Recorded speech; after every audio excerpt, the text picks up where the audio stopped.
Jean-Luc Lemoyne vient d'entrer dans ce studio, on est ravis. Moi aussi, bonjour Philippe André. Vous avez eu peur, hein?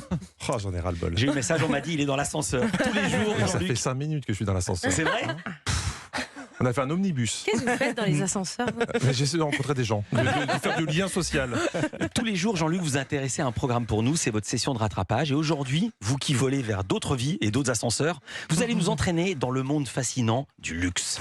Oui Philippe, aujourd'hui je vous emmène dans un endroit certes hors de prix, mais un endroit de rêve. Où j'ai invité Héloïse Goua, pas plus tard que la semaine dernière, parce que c'est une princesse et qu'elle le mérite, Oui. une aire d'autoroute. Ah oui. Ça c'est chouette. Ah, je l'ai gâtée celle-là, j'ai pas été rat. Hein. Ça a été farandole de sandwich triangle. Elle m'a dit, oh, s'il te plaît Jean-Luc, je voudrais un mini paquet de chips à 5 €. J'ai dit d'accord. Et en sus, je lui ai pris un décapsuleur électrique que tu branches sur l'allume-cigare. Je sais que ça lui sera utile, je me suis comporté en seigneur, simplement. Donc oui Philippe, aujourd'hui je vous entraîne dans le monde enivrant des aires d'autoroute. Alors éloignez les enfants, car sur RMC Découverte, la voix off faisait un petit peu peur. C'est la deuxième aire de France, après celle de Montélimar. Au moment des chassés-croisés, le site est littéralement pris d'assaut par des hordes de touristes. Oui, on est d'accord. Horde de touristes, c'est peut-être un peu too much. Mais en même temps, des gens qui débarquent en Marseille et en Tongue, sans avoir fait pipi sur 600 km. Des voitures qui arrivent avec des passagers vautrés sur leur siège, en laissant dépasser leurs pieds par la fenêtre. Des 4x4 avec sur les vitres arrière des pare-soleils Dora l'exploratrice. Ah oui. Est-ce que c'est pas ça la vraie vision de l'enfer, hein? D'ailleurs, quand les touristes s'embrouillent entre eux, vous allez voir, ça fait un petit peu peur. Là, tu as été trop, hein. Tu as été trop loin. Parce que là, tu sais quoi? Là, j'aurais des couilles, je t'attends dehors, je t'écrase. Si j'aurais des couilles, je t'attends dehors, je t'écrase. Sans doute la phrase la moins intimidante du monde pour une bagarre. Il n'y a rien à répondre. Hein. Le mec s'est mis KO tout seul. Mais oui. Alors d'après vous, quel est l'endroit le plus stratégique d'une aire d'autoroute, hein? Les toilettes? Oui. Évidemment, c'est ce que Philippe appelle son petit palais secret, c'est les toilettes.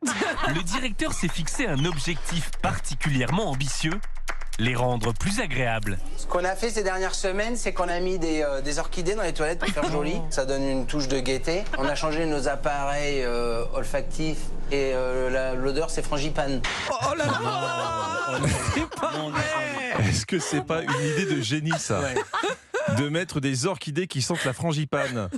Moi, ça m'améliore instantanément mon transit. Hein, et ça me donne envie de trouver la fève. Oh non. Mais c'est pas tout, parce que Olivier, le directeur de l'aire, a décidé d'aller plus loin dans l'embellissement de ses wawas. Il a fait installer des tableaux dans chaque toilette. Cela peut paraître incroyable, mais en moyenne, Olivier se fait voler un tableau par mois. Peut-être que ce tableau est déjà installé chez quelqu'un, alors ou dans ses toilettes ou sur sa cheminée. C'est quoi comme tableau? Pardon, mais quand tu commences à voler des tableaux dans les toilettes d'aire d'autoroute, faut pas t'étonner si les gens disent que chez toi, t'as une déco de chiottes. Hein, parce qu'on va pas se mentir, les toilettes d'Olivier, c'est pas non plus le musée du Louvre. C'est pas la FIAC au Grand Palais, on est plutôt sur le petit palais du FIAC. Hein. Parce que dans un musée, personne ne ferait vivre ça à Brigitte. Femme de ménage, ce n'était pas le job de ses rêves. Et des fois, il y en a sur les murs, sur les portes. On ne sait pas comment ils font. En fait. Je pense qu'à force de vouloir mettre des œuvres d'art dans les toilettes, les gens, ça les inspire. Ils essaient de créer avec leur matière. Je vois que ça. Alors, travailler sur une aire d'autoroute, c'est avant tout vouloir aider son prochain. Là, Françoise essayait d'avoir un échange constructif avec un routier russe. Il faut arrêter de boire du vin, hein. Le vin, c'est pas bon, hein. Il faut arrêter de boire du vin, hein. Merci. Au revoir, monsieur. Ah ouais. Vous avez vu? Il faut arrêter de boire du vin, ça se dit pareil en russe qu'en français. Il faut juste le dire plus fort. Si ça se trouve, je suis polyglotte. Et quand tu aides les gens comme Françoise, eh ben, tu en tires une satisfaction toute personnelle. Le fait d'être intervenu un peu comme une maman, le gars, il me dit merci Babouchka, parce que je pense que Babouchka, ça doit vouloir dire maman en russe. Ça veut dire quoi? Ça veut dire quoi? C'est pas maman?